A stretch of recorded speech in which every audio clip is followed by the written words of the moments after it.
Run करेंगे simple interest calculator in python VS code.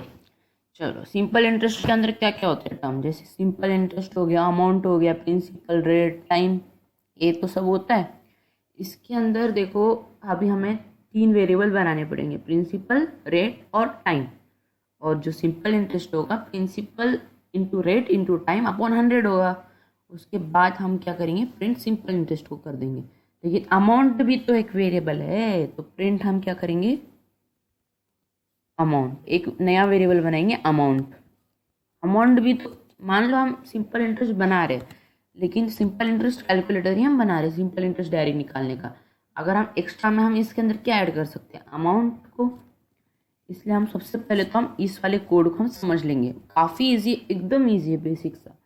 इसके अंदर हमने एक वेरिएबल बनाया प्रिंसिपल, प्रिंसिपल नाम से हमने एक वेरिएबल बनाया, और उसको हमने क्या वैल्यू दी, फ्लोट इनपुट, मतलब पॉइंट के अंदर भी हम लिख सकते हैं, float input of enter the principal amount. मतलब हम सामने वाले को बोल रहे आप क्या करो, प्रिंसिपल अमाउंट को लिख लो। उसके बाद क्या है, रेट है। रेट के अंदर क्या लिखेंगे, float of input enter the interest rate in percentage. मतलब रेट क्या होगा इसके अंदर, float input enter interest rate in percentage के अंदर लिखना है।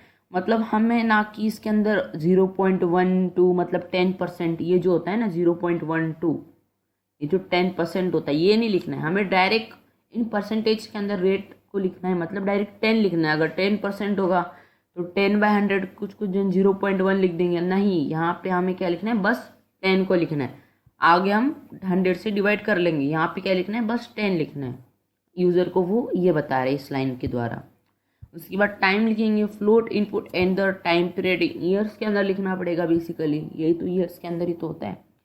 अभी सिंपल इंटरेस्ट नाम का हमने नया वेरिएबल बना दिया, और उसको हमने वैल्यू दी principal into rate into time, bracket के अंदर principal into rate into time, और उसको हमने किससे डिवाइड किया, 100 से डिवाइड कर दिया। उसके बाद प्रिंट सिंपल इंटरेस्ट, ये तो कोटेशन मार्क के अंदर हो गया, इतना जो था ये कोटेशन मार्क के अंदर हो गया।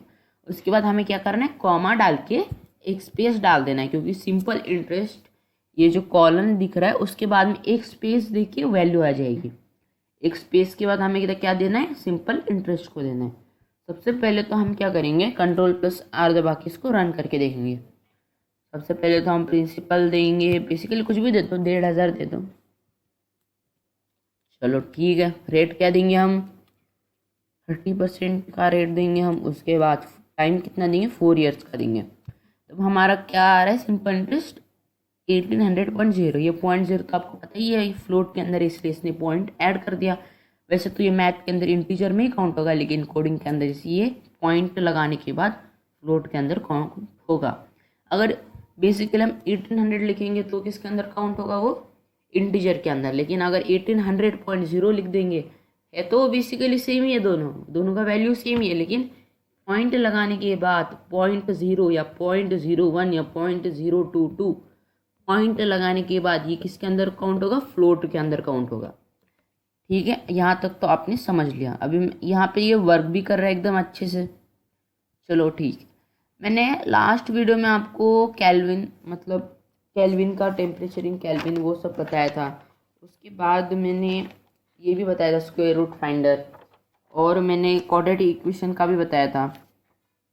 हमने स्क्वायर रूट फाइंडर मैथ को इंसर्ट करके बताया था। आपने चेकआउट नहीं किया तो एक बार चेकआउट कर लीजिएगा। उसके बाद मैंने यहाँ पे सिंपल कैलकुलेटर भी बनाया था लास्ट वीडियो में, एकदम लास्ट वीडियो में सिंपल कैलकुलेटर बनाया था मैंने, और टेम्परेचर कन्वर्टर भी मैंने बनाया था। ठीक है, अभी एक तो यहाँ पे हमें अमाउंट को ऐड करना है। इसके अंदर देखेंगे, अभी अमाउंट को हमें ऐड करना है। बेसिकली एक्स्ट्रा बनाने के लिए अमाउंट एक नाम का हम वेरिएबल बना देंगे, अमाउंट नाम का, और इसको हम वैल्यू दे देंगे क्या, सेम।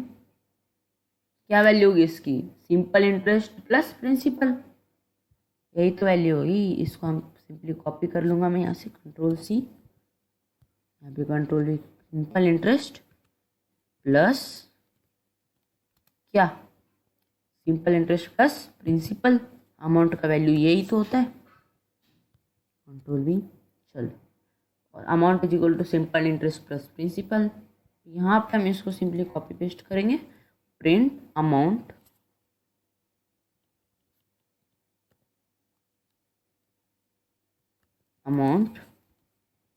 इस कोटेशन कॉलन, उसके बाद स्पेस दबा के यहाँ पे हम वेरिएबल क्या लिख देंगे, अमाउंट, जो हमने बनाया था वेरिएबल अमाउंट। ठीक है, अभी हम ये जो प्रिंट करके आएगा अमाउंट को भी प्रिंट करके आएगा, प्रिंट करके अमाउंट, ये अमाउंट हमें निकाल के भी दे देगा direct, control plus R, simple interest के साथ ये हमें अमाउंट भी दे देगा। कुछ कुछ क्वेश्चन के अंदर मैथमेटिक्स के हमें अमाउंट भी पूछा जाता है, सिंपल इंटरेस्ट भी पूछा जाता है, तो इस तरीके से कर सकते हैं। अभी मैंने कंट्रोल प्लस आर दबा दिया है। अभी यहाँ पे है enter the principal amount, simply मैं दे देता हूँ 6000, उसके बाद दे देता हूँ मैं क्या दें 30 ईयर दे देता हूँ, परसेंटेज 30 और ईयर भी 40 30 दे देता हूँ ईयर। उसके बाद अमाउंट तो हमारा ये आ गया और सिंपल इंटरेस्ट आ गया 54,000। 30 ईयर्स का तो इतना ही होगा भाई, 54,000 ही होगा। 30 साल तक अपने कोई पेमेंट नहीं की होगी। अमाउंट बेसिकली क्या कर दिया उसने, 54,000 में प्रिंसिपल को उसने ऐड कर दिया, सिंपल इंटरेस्ट को प्रिंसिपल में ऐड कर दिया। 54,000 प्लस 6,000 क्या आता है, 60,000 आता है। तो सब वर्क कर रहे हैं। ये तो हमने बना दिया सिंपल इंटरेस्ट कैलकुलेटर, मतलब सिंपल इंटरेस्ट को कैलकुलेट करके दे देगा। इस तरीके से हम काफ़ी सारे यूज़ दे सकते हैं इफ और एल्स के क्वेश्चन के अंदर। ये इफ और एल्स का नहीं था, जैसे ये वेरिएबल का क्वेश्चन था, बेसिक वेरिएबल का क्वेश्चन था, ये तो इम्पोर्ट मैथ भी नहीं करने की ज़रूरत पड़ी इसके अंदर। तो काफ़ी इजी क्वेश्चन है, इसको आप एक बार देख लेंगे तो समझ आ जाएगा। ये हमारे इसकी सब मैथमेटिक्स वर्क करता है इसके अंदर सब, मतलब बेसिकली हमारे मैथमेटिक्स को इजी भी करेगा। जैसे मैंने अभी क्वाड्रेटिक इक्वेशन सॉल्वर बनाया था लास्ट वीडियो में, अगर आपने चेकआउट नहीं किया तो पीछे आप चेकआउट कर सकते हैं इसको। Thank you.